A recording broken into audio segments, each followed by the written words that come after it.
I don't really know what happened to that one. It's hard to really form a well organized sentence when I'm thinking of bugs beneath my ass. And I'm sure if that's a very not nice thing to say. And I'm so paralyzed by the points of view that I'm holding. Eh, I have a stick. I have a stick. This is gonna be now my emotional support stick. And it's so weird not hearing or seeing a reaction when I'm speaking. I'm just talking to a phone. And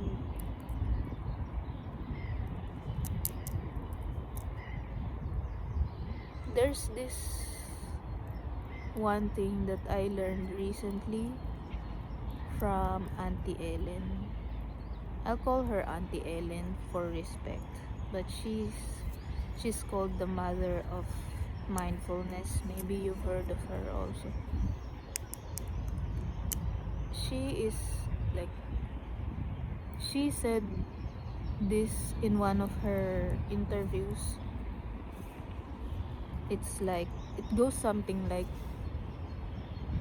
"Oh, I don't know what you know because I was busy learning some other things while you are learning what you know." And basically it's acknowledging the fact that people know different things and not everything, because we're just humans, we're very small, and even though we want to learn everything, it's not very possible a lot of the times. And that that we should not really feel bad if there are some things that we don't have an opinion on, or that we don't really know unless our friends kind of talk about it. Now we get some kind of interest because people that we're interested in are interested in the same thing, in the things that we haven't yet discovered. And I think that's that's a very graceful way of thinking about things, and I like it. I like it because it also makes me feel better about not knowing a lot of the things that people know, because I'm also learning the other things that I am very interested in while they are learning theirs. And there's also one thing that relates to that sort of idea. It's by Nietzsche, if I believe, and I will not for sure recall how this is phrased, but it's something like, talent is the vampire that sucks the energy out of all the other things. And I find that is something that is true, because I have things I'm interested in, as you may have noticed. And this particular way of no this idea that talent is a vampire that sucks the energy out of all the other things is in a way comforting, because that explains why I this makes me feel quite guilty to admit, but I don't really miss my family that much. A lot of people ask me if I miss home or I miss my family, but I only remember them when I am going to a nice place or exploring. I want them to be there also to see what I am seeing, but in general, like right now, I'm just existing like a complete universe that I am. And like, I hope that's okay that I don't miss my family as much as the other people do. And missing people literally requires a lot of energy. And maybe my talent, the vampire talents, sort of sucked out the energy that was supposed to be allotted on missing my family. And also, that explains why not everyone is interested in pursuing romance or getting married or having children. Like, not every person is interested in these things, like having children, and yes, marriage, because there might be other things that they are interested in. And as we know, being married and raising kids requires a tremendous amount of time and energy. And then if talent is strong enough or persistent enough, or like an entity that has been like formed enough, it's gonna suck. Again, it's gonna require that time, the energy. Talent is very such a possessive entity.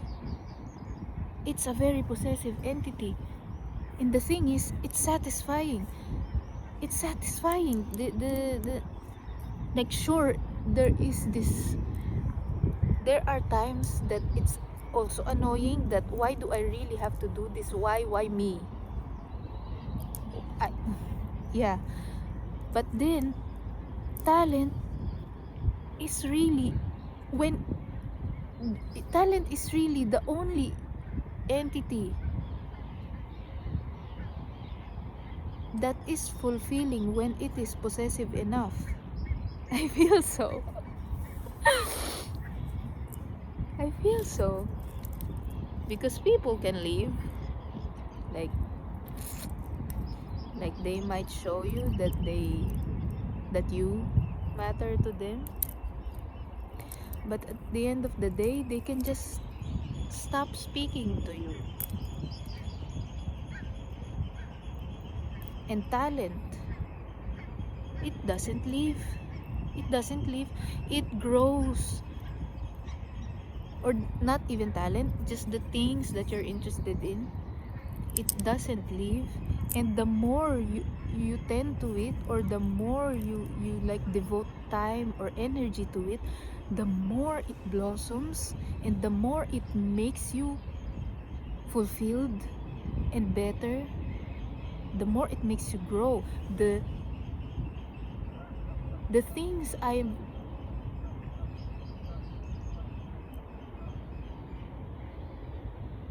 the things that I am interested in, that I have been dedicating my time to and my energy to, I'm getting goosebumps just by thinking of or realizing this, have been the most fulfilling part of my life, way more than the friendships that I have. And it's just new in my life to have like real sort of friendships that are not just there when they need a drink, but or something like this, whatever the adults do, and they call it friendship. It's just new in my life that I have friends that I can really be transparent with or take into my inner world. It's just very new. I'm not even sure if I'm a good friend because of this, because really there has not been many instances where I could demonstrate, or like offer myself as a friend. I can offer myself as a company if they need one to go shopping with, or like explore with, like. But really, I'm not sure if I'm a good friend, because that muscle has not been exercised a lot. Also, I need a lot of time to be alone. Like, I can keep secrets. I can listen also. And I'm not gonna say what just popped in my head. I am not gonna say that. But yeah, I could be there. I could make time. I could insert them in my schedule. Like what? I'm not really sure.